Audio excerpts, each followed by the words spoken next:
வணக்கம். நான் உங்கள் ஆயிஷா. நம் தமிழக அரசு பேருந்தின் ஒரு அவல நிலையை தான் இன்று நாம் பார்க்க போகிறோம். ஓடும்போதே கலன்று ஓடிய பஸ் டயர்கள்.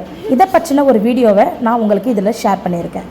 தென்காசி இடைக்கால் பகுதியில் சாலையில் பயணிகளுடன் சென்று கொண்டிருந்த அரசு பஸ் பின்பக்க சக்கரங்கள் தனியே கலன்று ஓடியதால் விபத்தில் சிக்கியது. பஸ்ஸில் 80 பேர் பயணம் செய்த நிலையில் மாணவர்கள் 3 பேர் காயமடைந்தனர். டிஎன்எஸ்டிசி பஸ்களை அரசு முறையாக பராமரிப்பதில்லை என எதிர்க்கட்சிகள் குற்றம் சாட்டி வரும் நிலையில் கடந்த சில நாட்களாகவே அரசு பஸ்கள் அடுத்தடுத்து விபத்தில் சிக்கி வருகின்றன என்பது குறிப்பிடத்தக்கது. ஆதலால் போக்குவரத்து துறை அனைத்து பேருந்துகளையும் சரிபார்க்கும்படி தமிழக அரசு ஒரு உத்தரவு விடப்பட வேண்டும் என்று பல தரப்பினரிடையே பல கேள்விகள் எழுந்துள்ளது.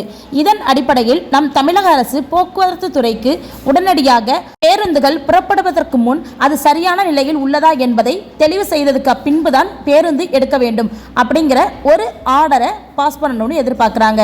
மேலும் தகவலை பெற நம்ம சேனலை சப்ஸ்கிரைப் பண்ணிக்கோங்க. பக்கத்தில் இருக்கிற பெல் ஐகானையும் டச் பண்ணிக்கோங்க. Okay, thank you, bye bye.